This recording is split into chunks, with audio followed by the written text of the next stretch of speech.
what regularization strength did our lasso model choose based on the cross-validation?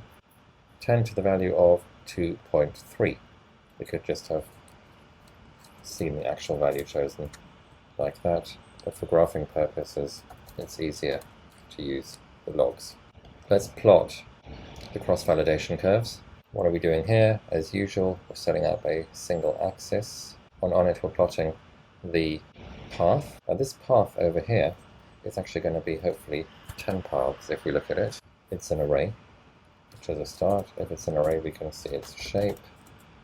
Yes, so you might have seen in the help that I looked at above that they were going to try for us 100 different values of lambda, and they've done that 10 times because we asked for 10-fold cross-validation. This one over here is going to plot the average of all of those curves, and if we do that, this is what we get.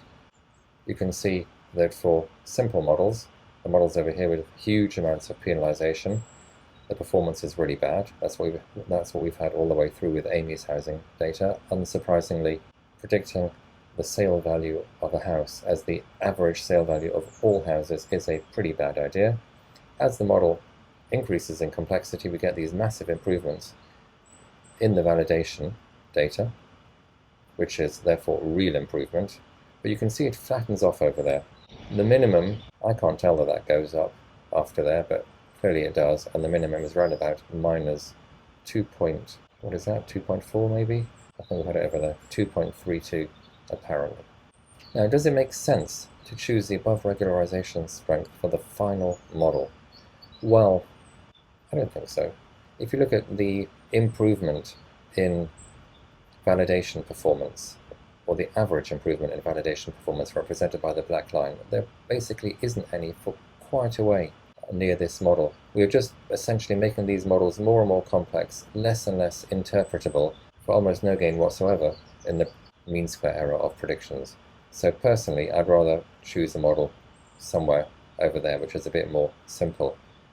What people sometimes do is they find a heuristic, which is they look at the standard deviation of these error curves, and they then, based on that, move backwards to a certain degree. Let's predict this. Calculate the mean square error. It actually looks as if I've asked you to do something. Gosh. Well, it's not exactly hard. Y design, Y test, design predictions, test predictions, and we are getting pretty good performance. We are still seeing quite a difference in performance though between train and test, or between design and test, suggesting that there is still a significant amount of variance in the model that we've chosen. By variance, I mean the way we use variance in the terms bias and variance.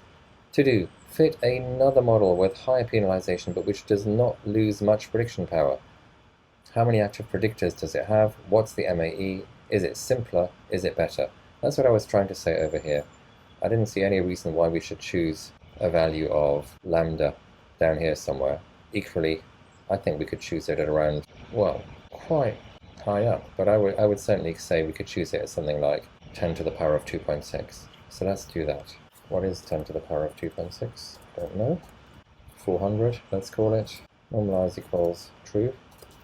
You can see here I'm just using the normal lasso now. Oops, sorry. Fit intercept equals true. Normalize equals true. Well, actually, we don't really need to normalize it because the data has been normalized already. So I think that should be false. Lasso fit x design. Lasso predict test. Well, that's just going to be x test. And then the mean absolute error on between y test and what we've predicted. Oh, an error. Yes, we kind of need y test over there. Sorry, y design. I think I'm losing it this morning. What is our mean absolute error? 14615. What did we have before? That's interesting. So we've actually taken a simpler model and it's actually performed better on the test, which does tend to support the logic that it doesn't always make sense to choose the absolute minimum on your cross-validation curves if the curve is very flat. near that area, and there's a certain degree of volatility in the individual cross-validations. Is it simpler?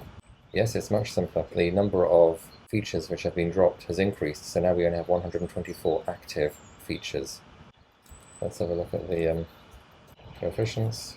Those are quite different, I think, those top two in magnitude from previous. One thing I didn't do over here, which I'm kind of curious about, is what is the train error? I'm calling it design here. But what is the train error? 13791, 14615. That gap is, what is that? That's about £800 gap, whereas over here it was $800 gap, whereas over here, goodness gracious, those birds are really loud outside. To close the window, sorry about that. $1,100 over there. So I really like the fact that this model is clearly suffering from less overfitting from the previous one, and it performs better, and it's more interpretable. That's all I wanted to say about k-fold cross-validation and the Lasso.